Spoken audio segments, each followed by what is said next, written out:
We're back, America, for part 2. We're just going to get right into it. Hughes tries for Tart, but Chelsea intercepts. The Greyhounds are in massive jeopardy now. Oh, some invention. Look at that pace. High pressure football. And Chelsea are on the board with a beautiful counter-attack. This one's not egregious. So Richmond have the ball, obviously, at the beginning. They give the ball away. Chelsea launches a counterattack. Richmond seem to love this high line, and they're not good at playing it. They get scored on every single time.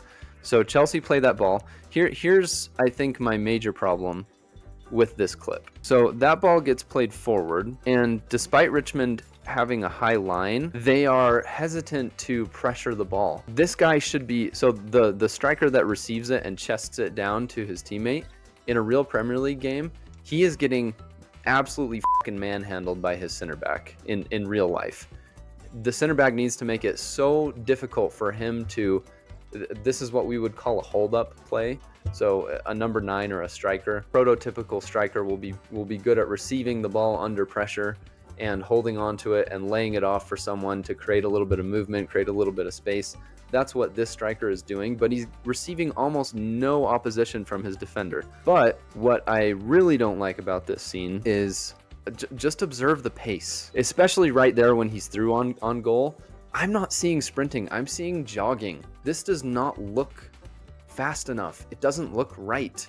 The reason that, and I'm not a hockey player, so if you're a hockey player and you don't like Miracle, you can correct me in the comments, but the reason that I love Miracle is because they got actual hockey players to fill in as the actors for the players, actual collegiate hockey players. So when they skate and when they move and when they hit each other, it looks real.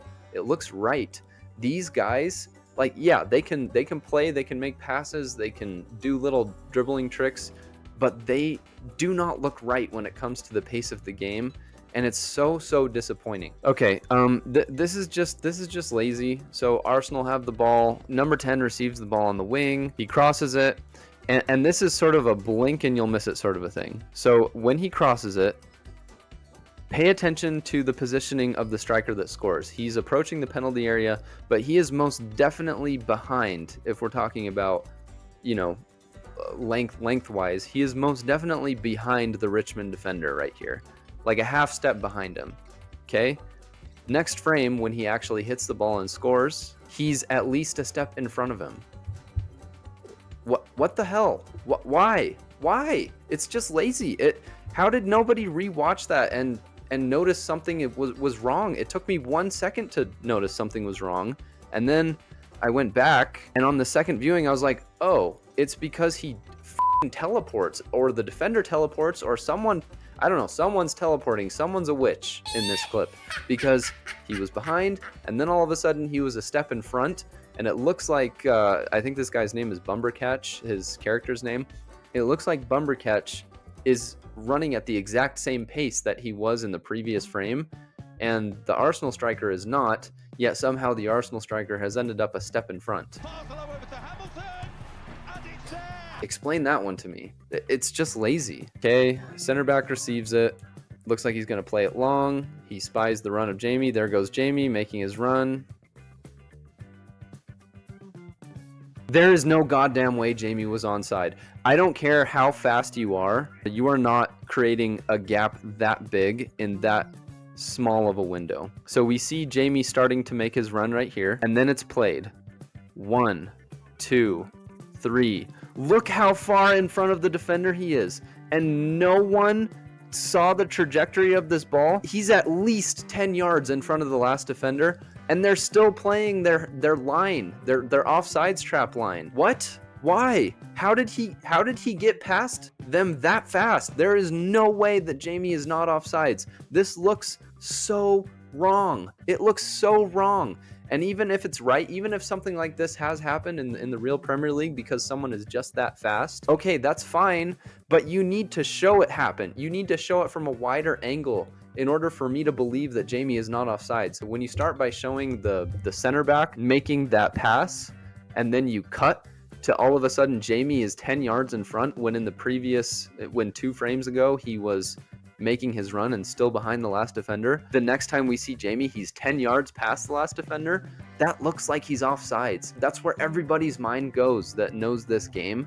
It just looks wrong. It looks lazy. It's just bad. It's just bad. And it's deja vu all over again. This one, you might think, well, what could you possibly be complaining about here? Well, in Season 1, Richmond get relegated, which means that they finished in one of the bottom 3 places in the Premier League, which means they go down to the Championship. That's what the next league down from the Premier League is called. I know it's kind of confusing. You've got the Championship and then the Premier League. It sounds like maybe the Championship should be higher. That's not the case. Championship is the lower league. So what's wrong with this? What's wrong with them getting a penalty? Well, I'll tell you what the problem is. They do not use VAR in the Championship. That's not a thing. The only time that they use VAR in the Championship is for the playoff. And it's impossible for this to be the playoff because this happens at the very beginning of Season 2. So this call would not be happening because there is no video review. There is no video review in the Championship. How do you let something like that slip through the cracks? I don't get it. Come on. It's not that hard. You may say, well, but what if that's the FA Cup? It could be the FA Cup that they're playing in and not necessarily the Championship. Well, guess what? VAR is also not used until the latter rounds of the FA Cup. It pisses me off because it's kind of cool that it says VAR review complete penalty, because that's what you would see in a Premier League stadium or a Champions League stadium or a semi-final of the FA Cup or the final of the FA Cup. You'd see that in real life. So it's cool that they added that touch. It's inaccurate though. So I don't know how I'm supposed to feel about this. Do I feel happy that they put forth the effort, or do I feel upset that they put forth no effort in researching whether or not VAR would actually be used in that scenario? You see what I mean? I'm at a loss for words. Sloppy. What does that coach say from Letterkenny? Fucking embarrassing! That's how I feel. Embarrassing. Here's Colin dribbling.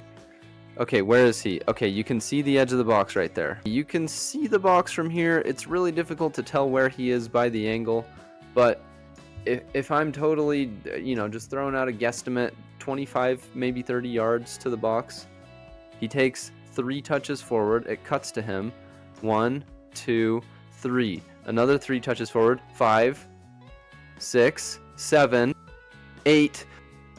How is he that far away from the box when he makes the pass? That makes no sense. He takes at least 9 steps when you can see the box from that first angle that we looked at. And again, I know I'm guessing, but this looks to me like he's about 25, 30 yards away from the box. And also, we can't see the center circle, which means that in this frame, he is definitely past the center circle. Otherwise, we'd be able to see it. So how is it that he takes 9 forward touches, and then the next time that the camera zooms out and he makes the pass, he is just barely past the center circle? How does that make sense? It's another teleporting example. How do you miss something like that? It doesn't make sense to me. Like, it's jarring when because your brain is processing information and it's picking up little tidbits, and mine especially, just because I've spent so much time playing this game, so I'm sort of processing it in my own way as if I were playing. This just feels and looks so wrong, and then when you go back, you realize just how wrong it is and how lazy it is. Awful. With an inch-perfect through ball. I think the point of this clip is just to re-emphasize how slow these players move in the show compared to their counterparts in the Premier League. So we've got Richmond versus Manchester City. Jogging! Everybody's jogging. This is not a sprint. This is not real game speed. This just looks so wrong. Quick one. Let's move on.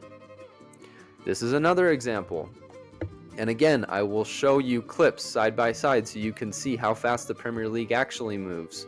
It's just disappointing. So slow. Everybody is moving at a glacial pace. These are small clips. I'm sorry. I wish they were more extended. Nobody is sprinting. Nobody is sprinting at the moment of a goal. Nobody is sprinting forward. Nobody is sprinting to block. Nobody is sliding. Nobody's sacrificing their body, which you're supposed to do, which you would do if you were a pro, because you just care that much. But also, you're being paid millions of dollars to play a game for a living. If you watch those players in real life, they put their bodies on the line to stop those goals, to stop those balls, to stop those shots. We don't see any of that kind of stuff in Ted Lasso, and it really strips away the authenticity. They set the stage well, as I've said so many times. The ball is right, the jerseys are right, the stadiums are obviously right, the pundits are right, everything looks right until they start playing, and then it looks wrong. It's not fast enough, it's not good enough. Let's just do 3 more, because I do feel like I'm getting worked up a little bit, and I don't want you to come away thinking that I hate this show. I think this show is worth watching. This next one is called Why is the Keeper Not Coming Out? This is going to be a header goal. Manchester City, completely free header. I think I had a problem with the way that it was commentated as well. Let's take a listen. Okay, corner kick for City. And the goal! It's 2-0. Yeah. Okay, so another example of, in real life, the commentators would be flaying the defense alive for letting this guy walk into the box and get a free header. But I'm putting more of the blame on the goalkeeper, because watch this. Number 6 is the one that scores, right? He's at the 6-yard box. The 6-yard box is close enough for the goalie to be coming out and grabbing that. Why? Obviously because he's able to use his hands, so he can make himself bigger than everybody else. And usually the goalie is the tallest player on the pitch, or one of the tallest. They're usually over 6 foot. So they're big guys, and with their wingspan, you know, that gives them another, what I think your height is your wingspan, right? So another like 3 feet, another potentially 3 point something feet to your height. So the keeper's able to extend himself to like 9 feet, 10 feet plus if he's able to jump. So it's really easy for them to go and grab those balls that are loose, that are too close to them. This is an example of a ball that he should be coming out for. Look how close he is. Come out and grab it. It makes no sense that the goalie wouldn't come out and grab it. That goal would not happen in professional football. Okay, this next one is called Where Did That Player Come From? Okay, we got Richmond versus Brentford, I think. I think I saw that.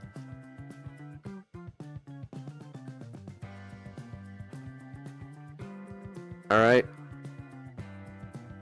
Got some ball movement. This isn't so bad. Okay, counterattack. Oh yeah, it is Brentford.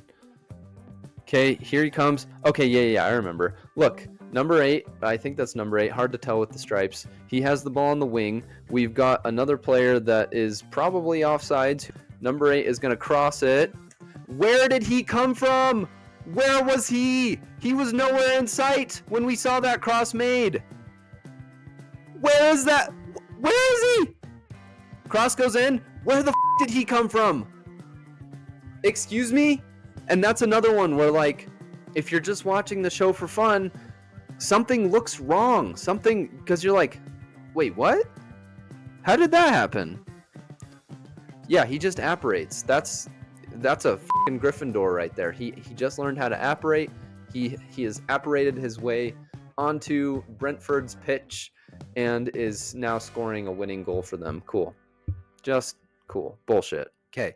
This last one is called Two Players Vanish. And this was the funniest one to me. Okay, Jaime Tartt is about to take a free kick against Tottenham Hotspur. This is in the FA Cup. All right. Look at this. I'm going to pause it right here. Jaime, by the way, is a mile outside. Like, you really shouldn't be shooting from here. There's almost no way you're scoring. Goals have been scored from positions like this in the past. I don't want to pretend that that's not possible, that it's completely beyond the realm of possibility. Ronaldinho did it famously. But he's basically at the center circle, so this is a good like 45, 50 yards out-ish. Look at the wall that Tottenham forms. 1, 2, 3, 4-man wall. First of all, ridiculous. There's no way in hell that Tottenham forms a 4-man wall for a shot that's 40 to 50 yards out. No shot that a real professional team would do that. The reason you form a wall is to make it really difficult for a direct free kick to be taken and shot, basically, directly from the free kick. If Jaime was like way closer and closer to the box, you might see a 4-man wall because he's within shooting distance, so you don't want to take any chances, so you create a bigger wall, a bigger obstacle for him to try and get around. You do not waste this many players in a wall for a free kick that's this far out.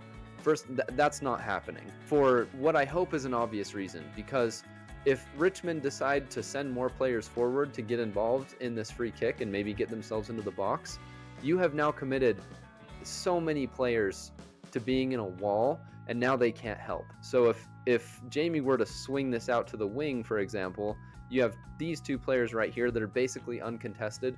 They could dribble in, put in a dangerous cross, maybe even a shot. So there's no way that this wall is happening in real life. So we've already established we've got a 4-man wall. Jaime steps up, takes the kick. Where did the fourth guy go? Where did the Richmond player go? We've just got a... Oh, hang on. 1, 2, 3, 4, 5. Sorry. It's a 5-man wall. So we've got 5 players confirmed in here, plus a Richmond player. Like seconds before Jaime takes the kick, we cut to Jaime taking the kick. Now we cut back to the wall. All of a sudden, there's 3 players in the wall. Here's what I think happened. I think that they filmed these scenes and these cuts, and someone took a look at that more aerial cut where we saw the 5 players in the wall, and they were like, well, that doesn't make any sense. Let's go ahead and change that in post. And we have now removed 2 players from that wall. Problem is, people like me notice that kind of shit. And we're gonna call it out every time, because not only are the 2 extra Tottenham players missing, the Richmond player is missing, and by the way, Jaime scores this goal. Another lob. Jamie's really good at those lobs that should be saved, huh? That's all I've got for today. There's probably a little bit more content. I could maybe squeeze a 3rd video out of this if there's any interest, but I just want to reiterate, as someone that enjoys football very much and has always wanted that perfect football film or that perfect football show, I thought that Ted Lasso maybe could be it, but it's not, and that's super disappointing, because what's good in the show is really good. Everything about improving yourself and mental health and anxiety and positivity, that's all really great. That's maybe like 70% of the show, but there's a large chunk of this show that's football. 30%, I would say, of this show is football, and that part is bad enough that it drags everything down with it. It looks like this show is going to get a season 4, so it's got a chance at moral redemption. We'll see what happens. If it's better, I'll be super happy and I'll make a video saying how I like it better. But if it's not better, we're going to be right back here in a year or 2 years' time, and I'm going to have some more shit to say. But until then, always remember, I'm in Tottenham, and I'm here to stay. You can guarantee that. 1 second here. Oh, nope, I got fired.